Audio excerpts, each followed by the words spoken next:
Doctor Muralidhar Devidas Amte, जो कि बाबा आमटे के नाम से ख्यात हैं, भारत के प्रमुख व सम्मानित समाजसेवी थे। समाज से परित्यक्त लोगों और कुष्ठ रोगियों के लिए उन्होंने अनेक आश्रमों और समुदायों की स्थापना की। इनमें चंद्रपुर, महाराष्ट्र स्थित आनंदवन का नाम प्रसिद्ध है। इसके अतिरिक्त आमटे ने अनेक अन्य सामाजिक कार्यों, जिनमें वन्य जीवन संरक्षण तथा नर्मदा बचाओ आंदोलन प्रमुख हैं, के लिए अपना जीवन समर्पित कर दिया। बाबा आमटे का जन्म 26 दिसंबर 1914 को महाराष्ट्र स्थित वर्धा जिले में हिंगणघाट गांव में हुआ था। उनके पिता देवीदास हरबाजी आमटे शासकीय सेवा में लेखपाल थे। बरोड़ा से 5-6 मील दूर गोरजे गांव में उनकी जमींदारी थी। उनका बचपन बहुत ही ठाट बाट से बीता। वे सोने के पालने में सोते थे और चांदी के चम्मच से उन्हें खाना खिलाया जाता था। बचपन में वे किसी राज्य के राजकुमार की तरह रहे। रेशमी कुर्ता, सिर पर जरी की टोपी तथा पांव में शानदार शाही जूतियां, यही उनकी वेशभूषा होती थी जो उनको एक आम बच्चे से अलग कर देती थी। विख्यात समाज सेवक बाबा आमटे का जन्म 24 दिसंबर 1914 को वर्धा, महाराष्ट्र के निकट एक ब्राह्मण जागीरदार परिवार में हुआ था। पिता देवीदास हरबाजी आमटे शासकीय सेवा में थे। उनका बचपन बहुत ही ठाट बाट से बीता। वे सोने के पालने में सोते थे और चांदी की चम्मच से उन्हें खाना खिलाया जाता था। बाबा आमटे को बचपन में माता पिता बाबा पुकारते थे, इसलिए बाद में भी वे बाबा आमटे के नाम से प्रसिद्ध हुए। बाबा आमटे के मन में सबके प्रति समान व्यवहार और सेवा की भावना बचपन से ही थी।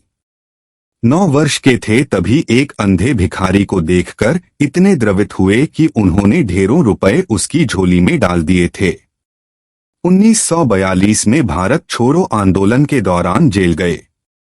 नेताओं के मुकदमे लड़ने के लिए उन्होंने अपने साथी वकीलों को संगठित किया और इन्हीं प्रयासों के कारण ब्रिटिश सरकार ने उन्हें गिरफ्तार कर लिया। लेकिन वरोरा में कीड़ों से भरे कुष्ठ रोगी को देखकर उनके जीवन की धारा बदल गई। उन्होंने अपना वकालती चोगा और सुख सुविधा वाली जीवन शैली त्याग कर कुष्ठ रोगियों और दलितों के बीच उनके कल्याण के लिए काम करना प्रारंभ कर दिया। बाबा आमटे ने कुष्ठ रोग से पीड़ित लोगों की सेवा और सहायता का काम अपने हाथ में लिया। कुष्ठ रोगियों के लिए बाबा आमटे ने सर्वप्रथम 11 साप्ताहिक औषधालय स्थापित किए, फिर आनंदवन नामक संस्था की स्थापना की। उन्होंने कुष्ठ की चिकित्सा का प्रशिक्षण तो लिया ही, अपने शरीर पर कुष्ठ निरोधी औषधियों का परीक्षण भी किया। 1951 में आनंदवन की रजिस्ट्री हुई। सरकार से इस कार्य के विस्तार के लिए भूमि मिली।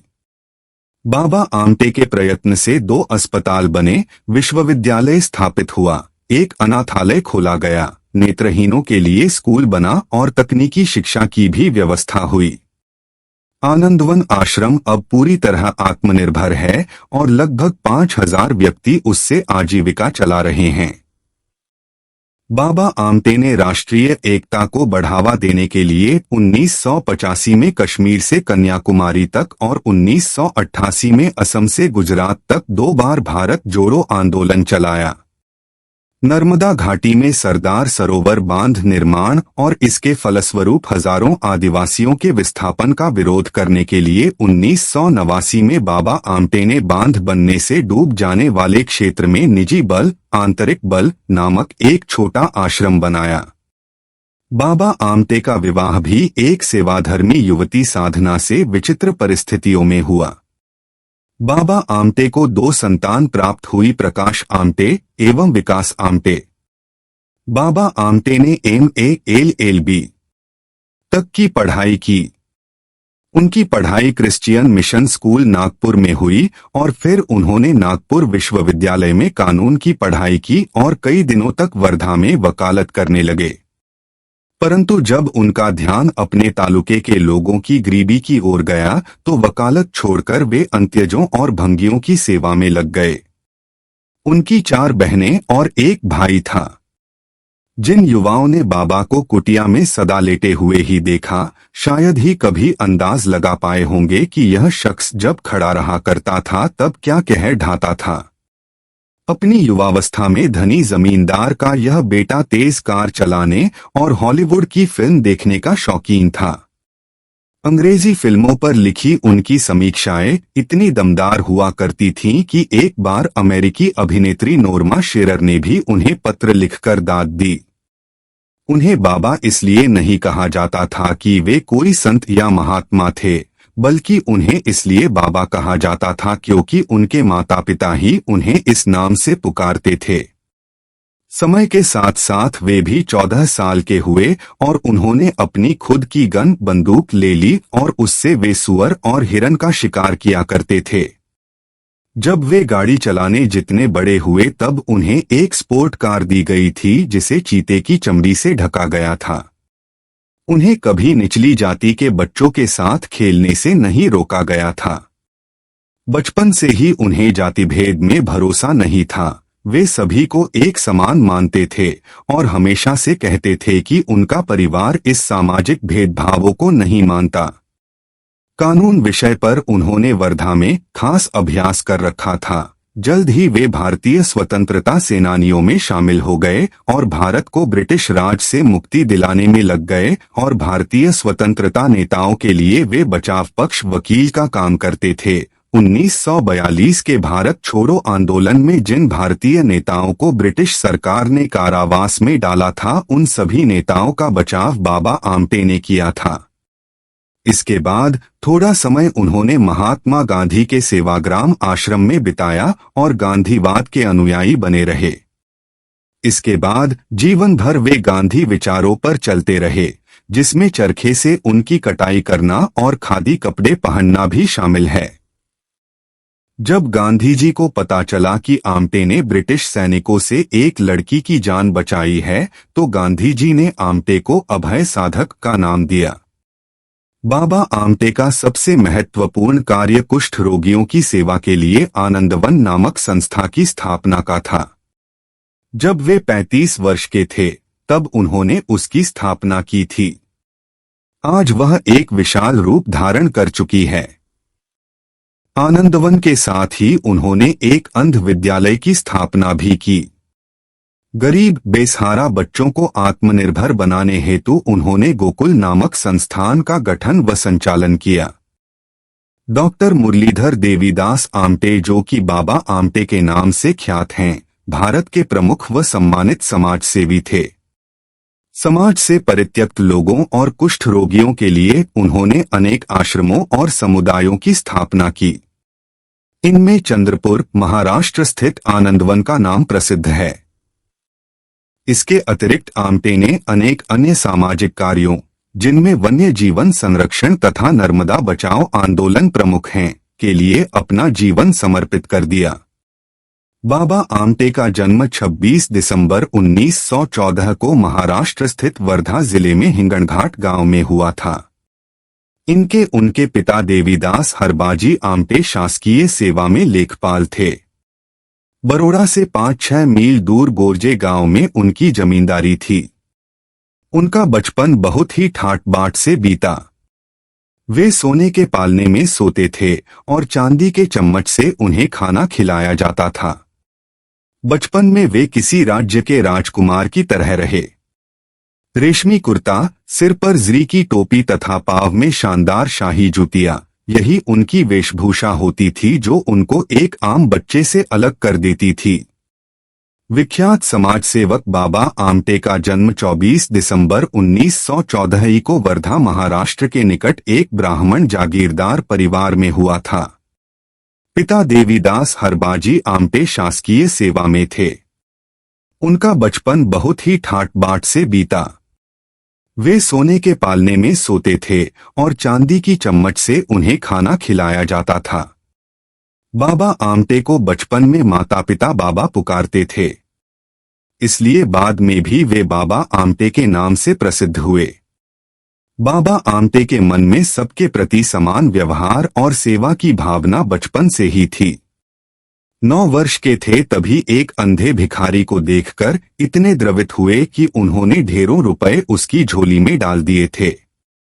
1942 में भारत छोड़ो आंदोलन के दौरान जेल गए। नेताओं के मुकदमे लड़ने के लिए उन्होंने अपने साथी वकीलों को संगठित किया और इन्हीं प्रयासों के कारण ब्रिटिश सरकार ने उन्हें गिरफ्तार कर लिया। लेकिन वरोरा में कीड़ों से भरे कुष्ठ रोगी को देखकर उनके जीवन की धारा बदल गई। उन्होंने अपना वकालती चोगा और सुख सुविधा वाली जीवन शैली त्याग कर कुष्ठ रोगियों और दलितों के बीच उनके कल्याण के लिए काम करना प्रारंभ कर दिया। बाबा आमटे ने कुष्ठ रोग से पीड़ित लोगों की सेवा और सहायता का काम अपने हाथ में लिया।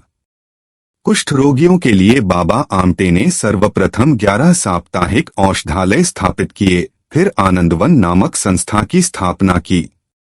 उन्होंने कुष्ठ की चिकित्सा का प्रशिक्षण तो लिया ही, अपने शरीर पर कुष्ठ निरोधी औषधियों का परीक्षण भी किया।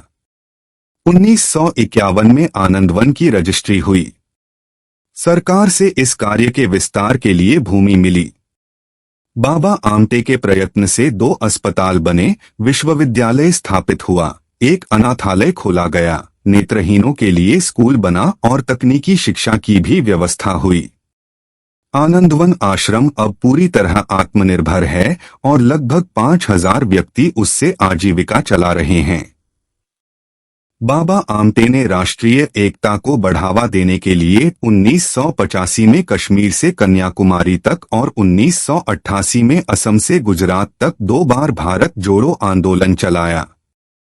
नर्मदा घाटी में सरदार सरोवर बांध निर्माण और इसके फलस्वरूप हजारों आदिवासियों के विस्थापन का विरोध करने के लिए 1989 में बाबा आमटे ने बांध बनने से डूब जाने वाले क्षेत्र में निजी बल, आंतरिक बल नामक एक छोटा आश्रम बनाया।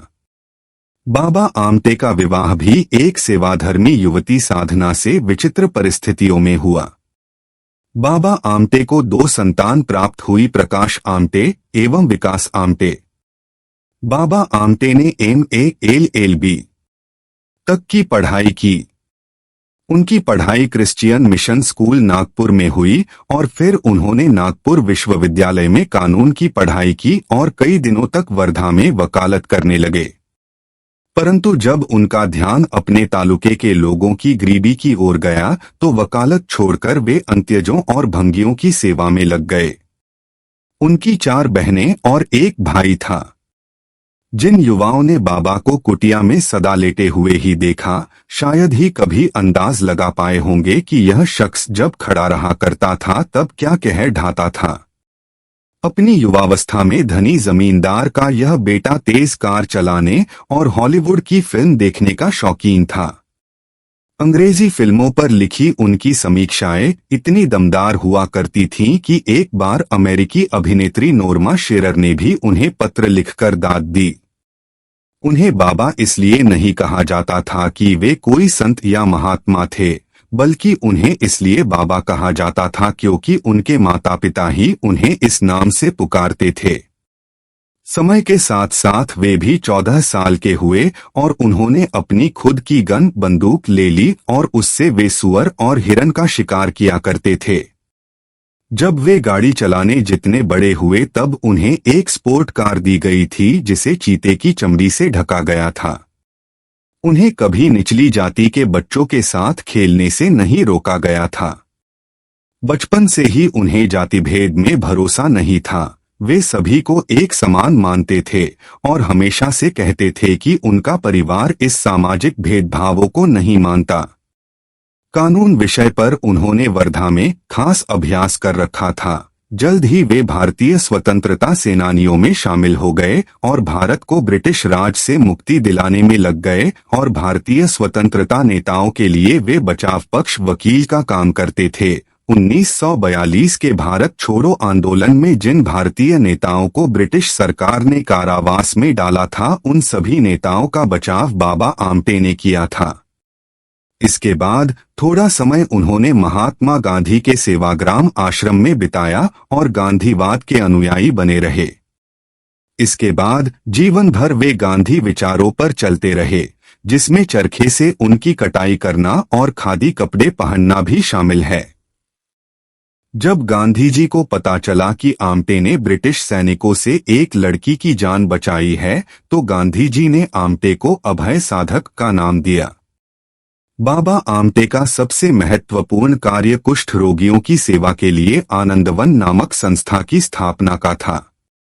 जब वे 35 वर्ष के थे, तब उन्होंने उसकी स्थापना की थी। आज वह एक विशाल रूप धारण कर चुकी है।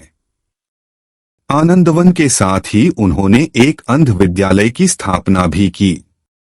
गरीब बेसहारा बच्चों को आत्मनिर्भर बनाने हेतु उन्होंने गोकुल नामक संस्थान का गठन व संचालन किया। इसके बाद बाबा आमटे ने कुष्ठ रोग संबंधी सारा ज्ञान प्राप्त किया और बरोरा के पास घने जंगल में अपनी सहधर्मिणी साधनाताई, 2 पुत्रों, 1 गाय एवं 7 रोगियों के साथ आनंदवन की स्थापना की। बाबा आमटे और उनके सहयोगियों के कठिन श्रम से इस घने जंगल में मंगल होने लगा। जमीन को समतल और उपजाऊ बनाया गया, कुएं खोदे गए, पेड़ लगाए गए, बीज बोए गए और कुष्ठ रोगियों के हृदय में भी खुशहाल जीवन की आशा पनपाई गई। ज्वाला आणी फुले और उज्ज्वल उद्यासाठी नामक 2 काव्य संग्रह बाबा आमटे ने लिखा। इन कविताओं में तत्कालीन संघर्ष की छवि देखने को मिल सकती है। बाबा आमटे ने राष्ट्रीय एकता को बढ़ावा देने के लिए 1985 में कश्मीर से कन्याकुमारी तक और 1988 में असम से गुजरात तक 2 बार भारत जोड़ो आंदोलन चलाया। नर्मदा घाटी में सरदार सरोवर बांध निर्माण और इसके फलस्वरूप हजारों आदिवासियों के विस्थापन का विरोध करने के लिए 1989 में बाबा आमटे ने बांध बनने से डूब जाने वाले क्षेत्र में निजी बल, आंतरिक बल नामक एक छोटा आश्रम बनाया। इसके बाद उन्होंने कुष्ठ रोगियों के बारे में जानकारी इकट्ठा की और एक आश्रम स्थापित किया जहां कुष्ठ रोगियों की सेवा अब भी निःशुल्क की जाती है। इस आश्रम का नाम है आनंदवन। यहां आने वाले रोगियों को उन्होंने एक मंत्र दिया, श्रम ही है श्री राम हमारा। जो रोगी कभी समाज से अलग थलग होकर रहते भीख मांगते थे, उन्हें बाबा आमटे ने श्रम के सहारे समाज में सर उठाकर जीना सिखाया। बाबा आमटे ने आनंदवन के अलावा और भी कई कुष्ठरोगी सेवा संस्थानों जैसे सोमनाथ, अशोकवन आदि की स्थापना की है, जहां हजारों रोगियों की सेवा की जाती है और उन्हें रोगी से सच्चा कर्मयोगी बनाया जाता है। उनका जन्म महाराष्ट्र में वर्धा जिले के जमींदार घराने में हुआ था। वे तेज कार चलाने के शौकीन थे। अंग्रेजी फिल्मों पर लिखी उनकी समीक्षाएं लोग काफी पसंद करते थे। वकालत की पढ़ाई के बाद वे गांधी जी के साथ सेवाग्राम आश्रम में रहने लगे थे। तब उन्होंने आजादी की लड़ाई में हिस्सा लिया और जेल भी गए। बाद में वे समाज सेवा में जुट गए। बाबा आमटे की शुरू की गई संस्थाएं आज भी न सिर्फ उनके कामों को जारी रखे हुए हैं, बल्कि आगे बढ़ा रही हैं। महाराष्ट्र के गढ़चिरौली जिले के हेमलकसा कस्बे में बाबा आमटे ने लोक बिरादरी प्रकल्प की स्थापना की थी। यहां स्थानीय आदिवासियों के विकास के लिए काम किया जाता है। आमटे परिवार की तीसरी पीढ़ी बाबा आमटे के पुत्र डॉक्टर प्रकाश के बेटे अनिकेत और दिगंत यहां की जिम्मेदारी संभालते हैं। अनिकेत कहते हैं, मानव को सम्मानित जीवन देना बाबा आमटे का मूल विचार था, जो आज भी जारी है। हम यहाँ आदिवासी छात्रों को मुफ्त शिक्षा देते हैं और लोगों का मुफ्त इलाज करते हैं। यहाँ पढ़े हुए अनेक छात्र सरकारी अफसर और पुलिसकर्मी बने हैं, लेकिन 99% छात्र इसी इलाके में काम करते हैं। वे लोग बाबा आमटे के विचारों एवं व्यक्तित्व से प्रेरित होकर काम करते हैं। हम इसे एक बड़ी उपलब्धि मानते हैं। लोक बिरादरी प्रकल्प के प्रमुख डॉक्टर प्रकाश आमटे बताते हैं, यह बाबा की दूरदृष्टि थी कि उनका काम केवल कुष्ठ रोगियों तक सीमित न रहे। जब मैंने उनसे कहा कि मैं आदिवासियों के लिए काम करना चाहता हूं, तो उन्हें बड़ी खुशी हुई। आनंदवन का काम मेरे बड़े भाई विकास संभालने लगे और मैंने पत्नी मंदाकिनी के साथ 1973 में यहाँ इस प्रकल्प की स्थापना की। डॉक्टर प्रकाश कहते हैं कि बाबा का विचार यह था कि समाज की सेवा करनी चाहिए, उसका जरिया चाहे जो हो। इसलिए 10 साल तक वे नर्मदा आंदोलन से जुड़े रहे और आनंदवन में नहीं आए। हेमलकसा कस्बे में आदिवासी बच्चों के लिए स्कूल बना है, जहां आज 650 के आसपास बच्चे पढ़ते हैं। आमटे दंपति मरीजों का उपचार करते हैं। बाबा आमटे को 1985 में प्रतिष्ठित रेमॉन मैग्सेसे पुरस्कार दिया गया था। इतना ही नहीं, 2008 में बाबा आमटे के पुत्र और बहू प्रकाश आमटे और मंदाकिनी आमटे को भी मैग्सेसे पुरस्कार मिला था। इसके अलावा बाबा आमटे को भारत जोड़ो आंदोलन के लिए भी याद किया जाता है। बाबा आमटे ने राष्ट्रीय एकता को बढ़ावा देने के लिए 1985 में कश्मीर से कन्याकुमारी तक और 1988 में असम से गुजरात तक 2 बार भारत जोड़ो आंदोलन चलाया। नर्मदा घाटी में सरदार सरोवर बांध निर्माण और इसके फलस्वरूप हजारों आदिवासियों के विस्थापन का विरोध करने के लिए 1989 में बाबा आमटे ने बांध बनने से डूब जाने वाले क्षेत्र में निजी बल, आंतरिक बल नामक एक छोटा आश्रम बनाया। डॉ मुरलीधर देवीदास आमटे 26 दिसंबर 1914 9 फरवरी 2008, जो कि बाबा आमटे के नाम से ख्यात हैं, भारत के प्रमुख व सम्मानित समाजसेवी थे। समाज से परित्यक्त लोगों और कुष्ठ रोगियों के लिए उन्होंने अनेक आश्रमों और समुदायों की स्थापना की।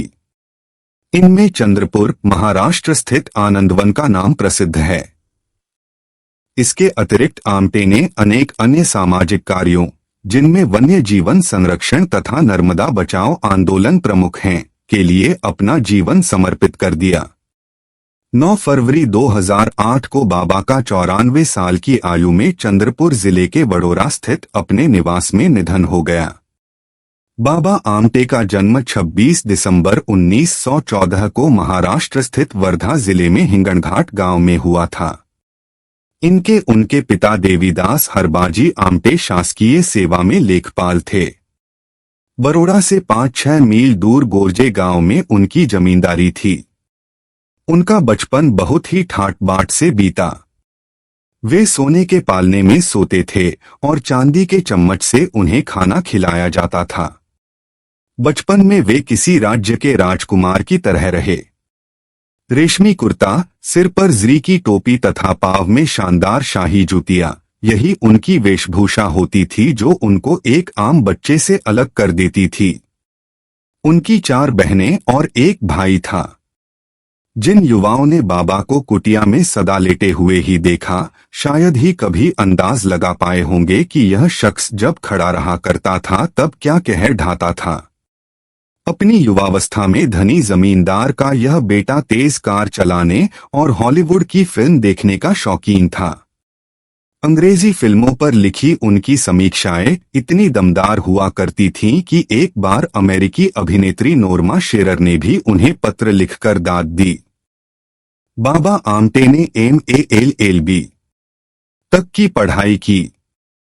उनकी पढ़ाई क्रिश्चियन मिशन स्कूल नागपुर में हुई और फिर उन्होंने नागपुर विश्वविद्यालय में कानून की पढ़ाई की और कई दिनों तक वकालत भी की। महात्मा गांधी और विनोबा भावे से प्रभावित बाबा आमटे ने सारे भारत का दौरा कर देश के गांवों में अभावों में जीने वाले लोगों की असली समस्याओं को समझने की कोशिश की। देश की आजादी की लड़ाई में बाबा आमटे अमर शहीद राजगुरु के साथी रहे थे। फिर राजगुरु का साथ छोड़कर गांधी से मिले और अहिंसा का रास्ता अपनाया।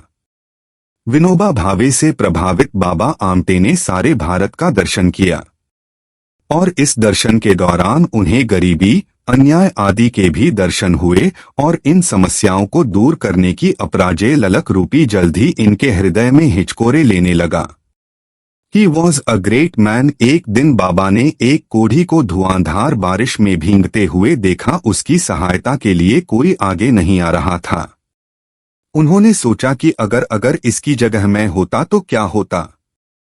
उन्होंने तत्क्षण बाबा उस रोगी को उठाया और अपने घर की ओर चल दिए। इसके बाद बाबा आमटे ने कुष्ठ रोग को जानने और समझने में ही अपना पूरा ध्यान लगा दिया। वरोडा, जिचंद्रपुर, महाराष्ट्र पास घने जंगल में अपनी पत्नी साधनाताई, 2 पुत्रों, 1 गाय एवं 7 रोगियों के साथ आनंद वन की स्थापना की। यही आनंद वन आज बाबा आमटे और उनके सहयोगियों के कठिन श्रम से आज हताश और निराश कुष्ठ रोगियों के लिए आशा, जीवन और सम्मानजनक जीवन जीने का केंद्र बन चुका है। मिट्टी की सौंधी महक से आत्मीय रिश्ता रखने वाले बाबा आमटे ने चंद्रपुर जिले, महाराष्ट्र के वरोडा के निकट आनंदवन नामक अपने इस आश्रम को आधी सदी से अधिक समय तक विकास के विलक्षण प्रयोगों की कर्मभूमि बनाए रखा। जीवन पर्यंत कुष्ठ रोगियों, आदिवासियों और मजदूर किसानों के साथ काम करते हुए उन्होंने वर्तमान विकास के जनविरोधी चरित्र को समझा और वैकल्पिक विकास की क्रांतिकारी जमीन तैयार की। आनंदवन की महत्ता चारों तरफ फैलने लगी, नए नए रोगी आने लगे और आनंदवन का महामंत्र श्रम ही है श्री राम हमारा सर्वत्र गूंजने लगा। आज आनंदवन में स्वस्थ, आनंदमयी और कर्मयोगियों की एक बस्ती बस गई है। भीख मांगने वाले हाथ श्रम करके पसीने की कमाई उपजाने लगे हैं। किसी समय 14 रुपए में शुरू हुआ आनंदवन का बजट आज करोड़ों में है। आज 180 हेक्टेयर जमीन पर फैला आनंदवन अपनी आवश्यकता की हर वस्तु स्वयं पैदा कर रहा है। बाबा आमटे ने आनंदवन के अलावा और भी कई कुष्ठरोगी सेवा संस्थानों जैसे सोमनाथ, अशोकवन आदि की स्थापना की है, जहां हजारों रोगियों की सेवा की जाती है और उन्हें रोगी से सच्चा कर्मयोगी बनाया जाता है। सन 1985 में बाबा आमटे ने कश्मीर से कन्याकुमारी तक भारत जोड़ो आंदोलन भी चलाया था। इस आंदोलन को चलाने के पीछे उनका मकसद देश में एकता की भावना को बढ़ावा देना और पर्यावरण के प्रति लोगों का जागरूक करना था। जाने माने सामाजिक कार्यकर्ता मुरलीधर देवीदास आमटे उर्फ बाबा आमटे को पद्म भूषण और महाराष्ट्र सरकार के सर्वोच्च सम्मान महाराष्ट्र भूषण सहित कई सम्मानों से नवाजा गया था। उन्हें दिए गए कुछ प्रमुख सम्मान और पुरस्कार इस प्रकार हैं। अमेरिका का डेमियन डट्टन पुरस्कार 1983 में दिया गया। इसे कुष्ठ रोग के क्षेत्र में कार्य के लिए दिया जाने वाला सर्वोच्च सम्मान समझा जाता है। एशिया का नोबेल पुरस्कार कहे जाने वाले रेमन मैग्सेसे फिलीपीन से 1985 में अलंकृत किया गया। मानवता के लिए किए गए अतुलनीय योगदान के लिए 1988 में घनश्यामदास बिड़ला अंतर्राष्ट्रीय सम्मान दिया गया। मानवाधिकार के क्षेत्र में दिए गए योगदान के लिए 1988 में संयुक्त राष्ट्र मानवाधिकार सम्मान दिया गया। 1990 में 8,84,000 अमेरिकी डॉलर का टेम्पल्टन पुरस्कार दिया गया।